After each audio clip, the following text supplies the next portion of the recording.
બનાસકાંઠા જિલ્લા પોલીસની અનોખી પહેલ। દારૂનો વેપાર કરતી મહિલાઓની બદલી જિંદગી। મહિલાઓને આપી ભરત ગૂંથણની તાલીમ। બનાસકાંઠા જિલ્લો સરહદને અડીને આવેલો જિલ્લો છે।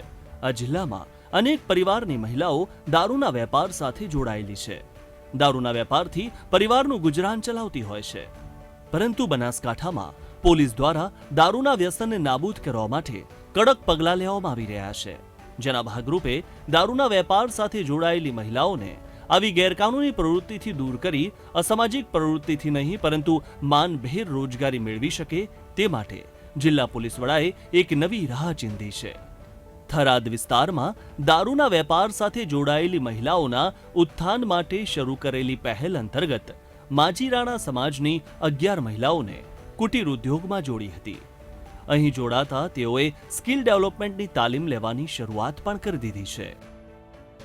તાજેતરમાં જ થરાદના શિવનગરમાં જિલ્લા પોલીસ વડા અક્ષયરાજ મકવાણાની ઉપસ્થિતિમાં તાલીમ શિબિરનો ઉદ્ઘાટન સમારોહ યોજાયો હતો। આ કાર્યક્રમમાં થરાદની 11 જેટલી મહિલાઓને 15 દિવસની તાલીમ આપવાની શરૂઆત કરી હતી। થરાદના જ વિષ્ણુભાઈ સુથાર દ્વારા આ મહિલાઓને તાલીમ આપી પેચવર્ક અને સીવણકામ શીખવવામાં આવે છે। તાલીમાર્થી બહેનોને રોજ 300 રૂપિયા ભથ્થું પણ ચૂકવવામાં આવે છે।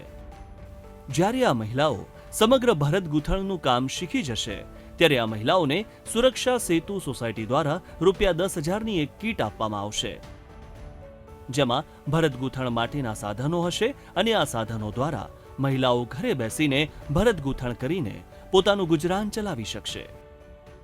પહેલા અમે દારૂનો ધંધો કરતા હતા, હવે અમને થરાદની પોલીસે સિવિલ કોમમાં જોડ્યા છે, એટલે ભરત કોમમાં શીખડાવા લાવે છે શિવનગરમાં।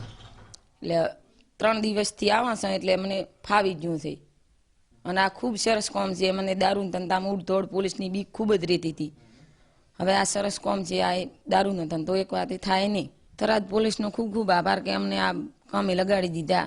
દારૂનો ધંધો હવે નહીં કરવો। અને અત્યારે 3 દિવસ પહેલા એસપી સાહેબ આ ઓપનિંગ કર્યો અને એ એસપી સાહેબ અને થરાદ પોલીસ દ્વારા 11 બહેનો જે દારૂના વેપાર સાથે સંકળાયેલી હતી એ બહેનોને અમારી સાથે જોડી હવે એ બહેનોને અમે પહેલા કામ શીખડાવીશું, પછી તૈયાર થઈ ગયા પછી એમને ઘરે બેઠા કામ આપીશું અને એમને બી પોતાનો વ્યવસાય ચાલુ કરવો હોય તો અમે એમને પૂરી રીતે મદદ કરીશું। થરાદ પોલીસ અને એસપી સાહેબનો ખૂબ ખૂબ આભાર એ બહેનોને આગળ લાવવા માટે અને અમારી સાથે જોડવા માટે।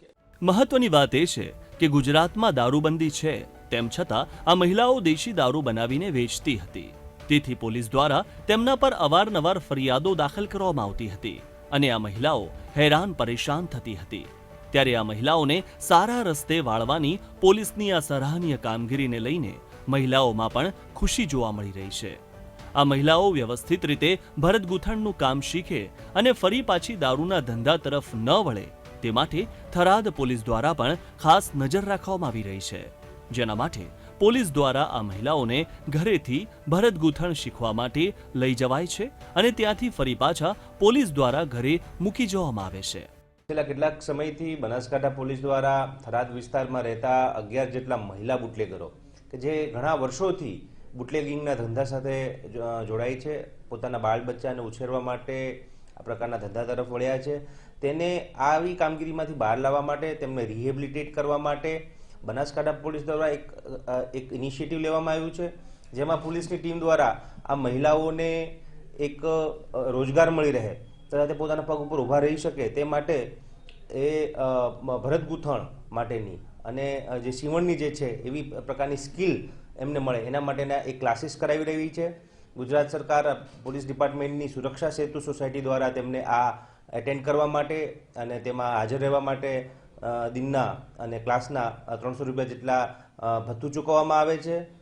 બનાસકાંઠા જિલ્લા પોલીસની આ કામગીરીની સરાહના થઈ રહી છે, ત્યારે અન્ય જિલ્લામાં પણ જો આ પ્રકારની પહેલ શરૂ કરવામાં આવે તો ગેરકાનૂની ધંધા કરતી મહિલાઓને જીવન જીવવાની એક નવી રાહ મળી શકે છે।